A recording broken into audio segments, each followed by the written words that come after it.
स्वागत है आप सभी का हमारे यूट्यूब चैनल सनातन सत्य ज्ञान में शिव को हर हर महादेव। हिंदू धर्म में सोमवार का दिन भगवान शिव को समर्पित है। ऐसी मान्यता है कि जो व्यक्ति निष्ठा पूर्वक सोमवार का व्रत करता है और कथा सुनता है उसकी सभी मनोकामनाएं पूरी होती हैं। आइए सुनते हैं कथा। पौराणिक कथा। प्राचीन काल की बात है। एक नगर में एक बहुत ही धनवान साहूकार सेठ रहता था। उसके पास बहुत धन संपत्ति, महल और नौकर चाकर सब कुछ था।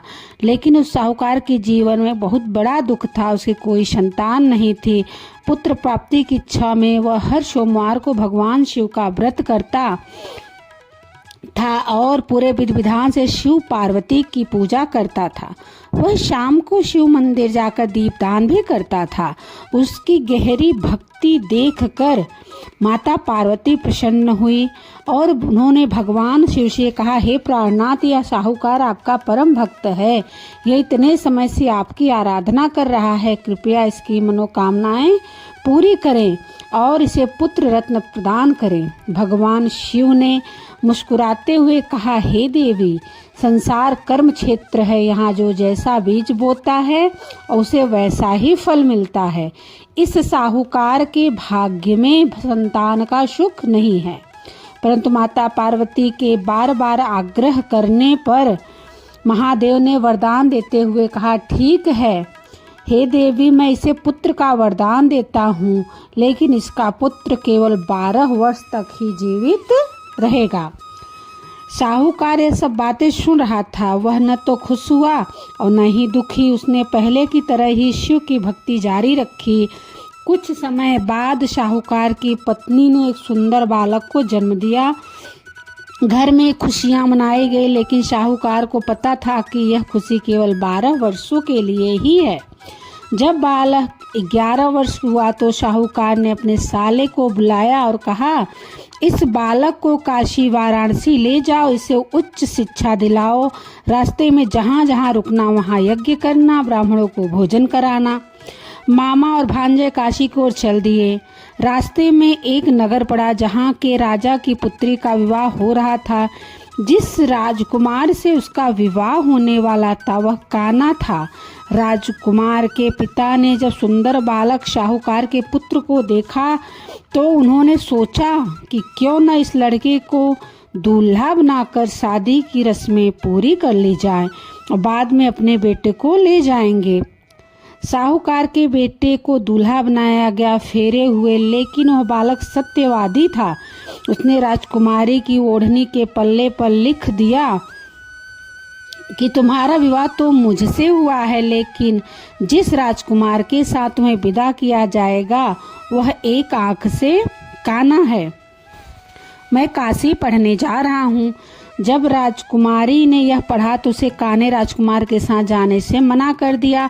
राजा ने अपनी पुत्री को नहीं भेजा और बारात वापस लौट गई। उधर मामा भांजा काशी पहुंच गए।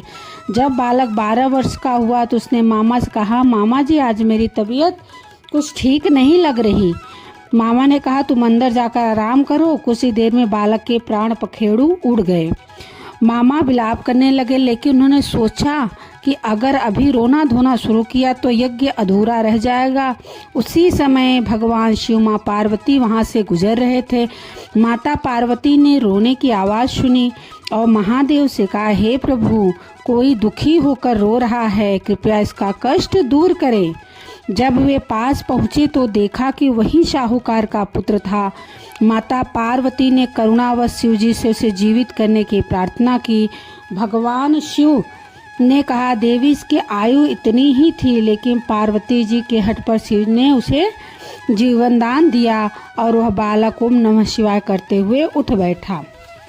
शिक्षा पूरी करने के बाद जब मामा भांजे वापस लौट रहे थे और श्री राजा के नगर पहुँचे, राजा ने बालक को पहचान लिया। अपनी पुत्री को बहुत सारे धन धान्य के साथ विदा किया। इधर साहूकार और उसकी पत्नी छत पर बैठे थे। उन्होंने कसम खाई थी कि यदि उनका पुत्र वापस नहीं आया तो वे छत से कूदकर जान दे देंगे।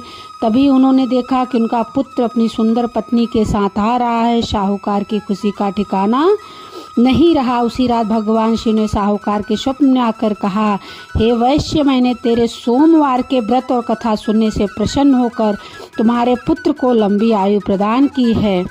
जो इस कथा को सुनेगा, जो इस कथा का पालन करेगा, जो सोमवार का व्रत करेगा, उसकी सारी इच्छाएं भगवान शिव और माता पार्वती पूरी करेंगे। जैसे भगवान शिव ने साहूकार की सारे कष्ट, सारे दुख, पीड़ा को दूर किया, वैसे ही भगवान भोलेनाथ सबकी पीड़ा, दुख दूर करते हैं। अगर आपको हमारी यह वीडियो अच्छी लगी, यह कथा अच्छी लगी हो तो हमारे चैनल को सब्सक्राइब कीजिए, लाइक कीजिए, प्यारे प्यारे से कमेंट कीजिए। कमेंट में हर हर महादेव जरूर लिखिए। सभी के ऊपर, परिवार के ऊपर महादेव की कृपा बनी रहे। भगवान सबके घर में ढेर सारी खुशियाँ दे। जय भोलेनाथ, हर हर महादेव।